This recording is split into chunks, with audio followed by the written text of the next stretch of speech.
Welcome back to my channel, and if you're new here, thanks for joining us. Today we're making a carrot cake, and here is the written recipe, so you can feel free to freeze this and then write it down. Here are my dry ingredients: flour, baking soda, salt, ground cinnamon, and the ground ginger. And here I'm going to combine my wet ingredients, which is my granulated sugar, brown sugar, vanilla extract, and the canola oil or your vegetable oil. We want to make sure that we combine everything thoroughly and get all of the, or at least most of the lumps out of the sugar. Sometimes the brown sugar can be a little bit clumpy, especially once you start packing it in. Once we have that completely mixed together, we want to start adding our eggs. And when you do the eggs, you want to do it one at a time and make sure that each egg is fully incorporated before we move on to the next egg.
So once we've got everything combined, we're going to whisk together our dry ingredients to make sure that everything is, mixed around properly. And then we're going to combine it into our wet. We're not going to dump it all at once. You want to combine it in about 2 to 3 batches. So you're just going to put a little bit at a time.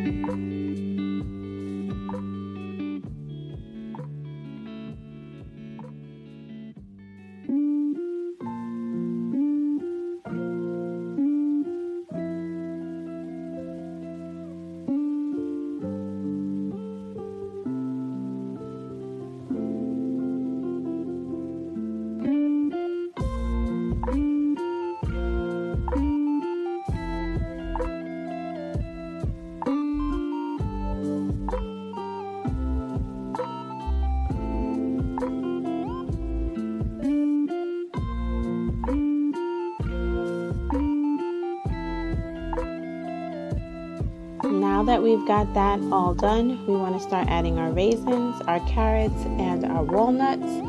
If you like more raisins, go ahead and add more.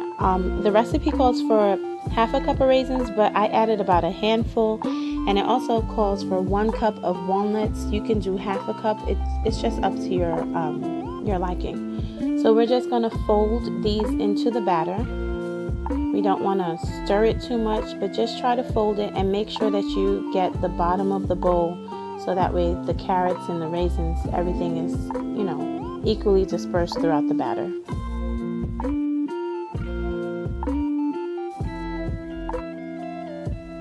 Before we add it into our pans, what I like to do is grease my pan and then add a piece of parchment paper to the bottom. That just helps to ensure that it doesn't stick to the bottom of the cake pan and it will come out properly. So what I've done with that first piece, I actually put the pan onto the paper and traced it around. And then with this second piece, I'm just showing you how you can, cut a piece of parchment paper out, fold it in half a few times. Then you're going to fold it like a triangle and simply snip the corners off. You can measure it up with the first piece to make sure that it's the exact same size, but even if it's a little larger, it's fine, because then it will just go up the sides of the pan, and it's just a little bit more insurance that it won't stick to the bottom of the pan.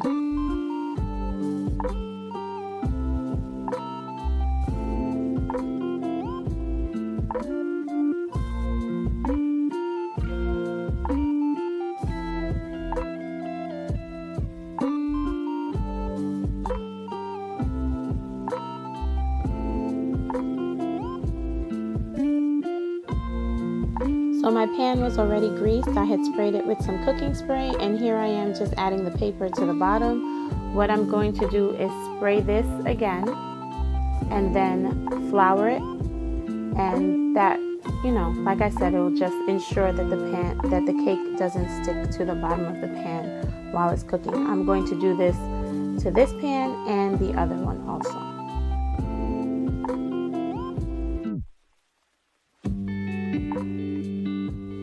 So when you're splitting the batters between the two pans, if you're not measuring it out to get it completely even, you want to try your best to eyeball it and make it even, so that way both cakes will cook for the same amount of time. We don't want to have one cake with more batter than the other, and then that way one will be cooked and the other one won't be cooked. So you just kind of want to do your best to make it level and even as you're dispersing it.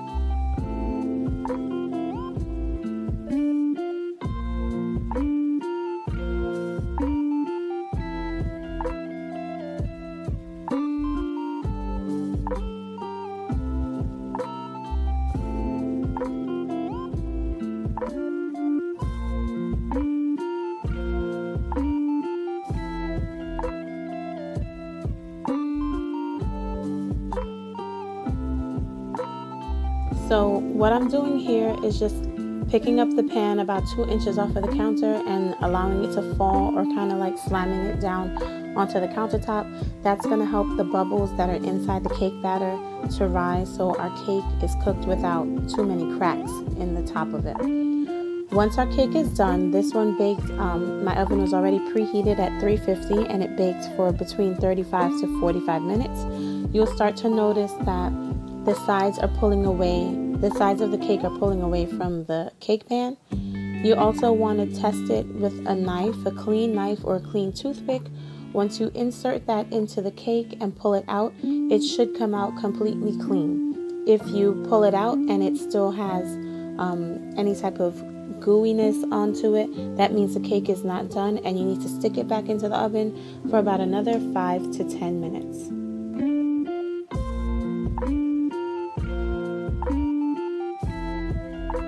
So what I'm going to do here is simply loosen the cake pan from the bottom of the cake pan. This is why I put the parchment paper down, so that way it doesn't stick. But sometimes, the sides can be stuck a little bit. So what I'm going to do is just shake the cake just a little bit, not too much, because it is still warm and we don't want it to completely break in half or fly out of the cake pan. So just pick them up, shake it a little bit, rotate it, shake it. Just make sure that all the sides are loosened. I'm going to do that with this cake and the other.